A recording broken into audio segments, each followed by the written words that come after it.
Gender Library classes, and I'm glad you are here, and I hope what we are discussing is being helpful to you.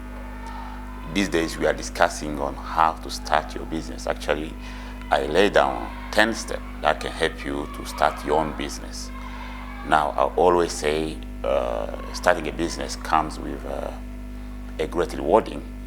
So there's a lot of benefit in starting your own business, but it comes also in the same package with a lot of challenges. That's why I'm trying to give you these tips, these steps on how to you can navigate and mitigate the risk of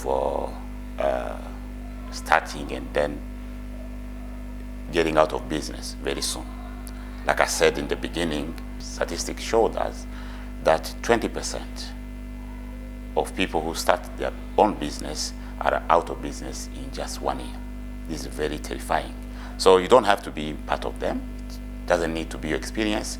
If you take these steps we are sharing seriously, and then I believe you can navigate and mitigate the risk of getting out of business. So we have seen 4 steps so far. Today we are going to also to look at step number 5. And then in this step, I call it to explore your finances. Now, if you want to start a business, for sure you will need capital, you will need finances. That's why you have to sit down and calculate what you have. So there are 2 major parts you have to consider. Number 1 is to consider what are your assets. Asset means what do you have in your disposal. And then here, I'm not referring to you as a person, your time, your investment, your ideas. This is the foundation. They have to be there. That's why we are starting this business in the first place. But then, by asset, you have to consider first the cash you have in your bank account. So how much do you have currently in your bank account? What are your savings? Because it's well known that the best way to start a business is to start with your own money. It's really great to start with your own money because remember, you are starting this business out of faith. You are jumping out of faith. So it's good to start with your own money because even if you happen to lose money, at least it's your money. So it's not like a loan or something that the interest will keep compounding to a point like you are no longer able to pay your debt. So first and foremost, what you have to consider is how much do you have in your bank account. See, and then with what you have and how much are you willing also to invest in this business you are considering to start. So in the number 2, you have to consider, do you have any building?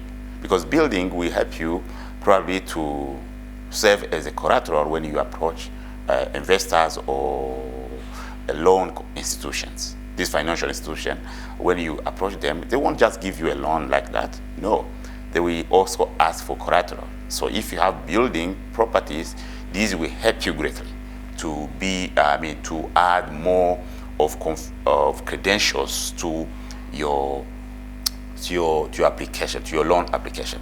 So if you have the money in your bank account, it's a big asset. If you have a building, it's a big asset. Or if you have a car also can be a great deal. If you really have it and you want to start a business, it's also a big asset. These days, we see a lot of loans on car logbook. People these days, they consider a car a lot to give you a loan. So if you have a car, it's also a great asset. Also, another asset that we consider, what are your networks? Do you have friends? Do you have family? And among those friends, who are willing to support you in case you need their support? You see, if you have a friend, if you have a family, if you have, a network, these people who are already in business you can go to whenever you need their help, this is also a big asset. This is one part you have to consider. But also you can also consider if this business you are considering is a second source of income. If this business you are considering is a second source of income, what about the first source of income you have? That means it can be another job. It can be another business. Probably you are starting a second business why you have another one. So how well is that first business of yours? And how much can you withdraw from that business to invest in this new business and also to keep running the first business? There are people who make a big mistake to withdraw money from the first business to invest in the second business, and both of them do not survive. Whether the first business or the second one, both of them die. So you do not have to do that mistake. What you have to do is to check the awareness of that first business, how big, how the profitability of that first business, and then how much are you willing to withdraw from that first business to invest in this second business. That will happen. So this is what I call asset. These are things you have to explore them, and you don't have to explore them in head. You have to take a sheet of paper and write them how much you have. Put down all your assets. But also, in the other hand, you have also to write down your liabilities. Your liabilities. And by liabilities, I mean especially you have to put down the debt you have, the debt you own to some people or some businesses. What are your debt?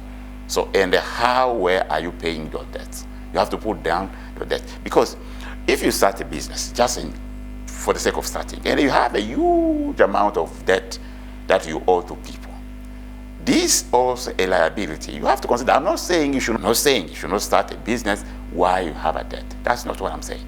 But I'm saying you have also to put it down and calculate how much you owe to these people and how those debts are going to affect your new business.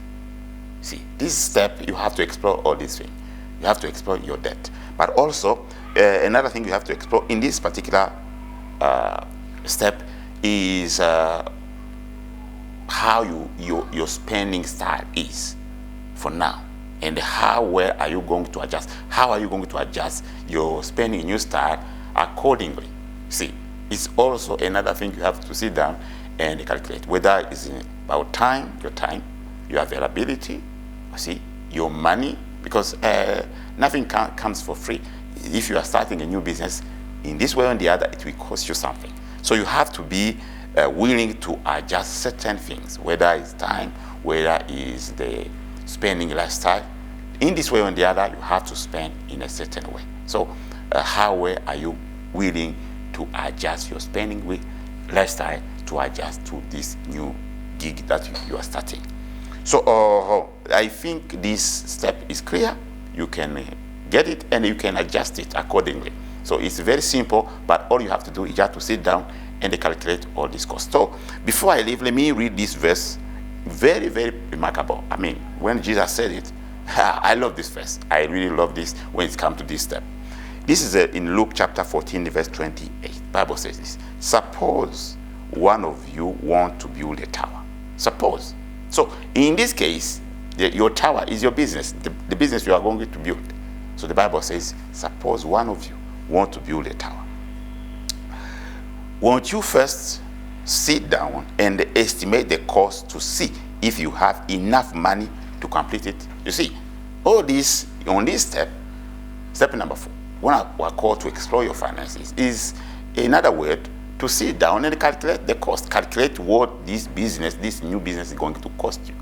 So it's to calculate the cost. What do you have and what do you not have? See, according to what the requirement of your business. And that was verse 28. And look at verse 29 to verse 30. For if you lay the foundation and are not able to finish it, everyone who sees it will ridicule you, saying, this person began to build and wasn't able to finish it. That should not be your story. People should not be passing by and saying, this person started this business and was not able to finish it. So that's why I'm encouraging you. You have also, if you have a great idea, maybe you're excited about it, great idea, and then the previous step we said you should sell your idea, you should test your idea with people, try, maybe your people now, they are willing to pay, they are excited about your idea, your business, or your product or your service. Now, since you want to start this organization, this business of yours, you have to sit down and explore your finances. You have to sit down and calculate the cost, because that is the tower you're going to build. The Bible says, lest you lay the foundation and you are not able to finish it, and the people pass by will laugh at you. So in my assessment, that's what I'm doing. It should not be your story. But if you calculate the cost and then you adjust your finances accordingly, and you set the range and the kind of business you want to start with, and that will help you. Because if you do this, then you decide whether you need an office, or you may leave it out for a while. If you need more workers, you can start alone. If you can start with a contract, you can start with volunteers. All this will be an outcome of first calculate your cost, because after you calculate your cost, then you should know what to do and how to do it. So thank you so much. This is step number 5. It's very crucial. It's very crucial. Actually, it's a kind of bridge from where you are coming from and where you are going, is to sit down and calculate the cost. So I hope to see you in the next step. Until then, keep shining. Thank you.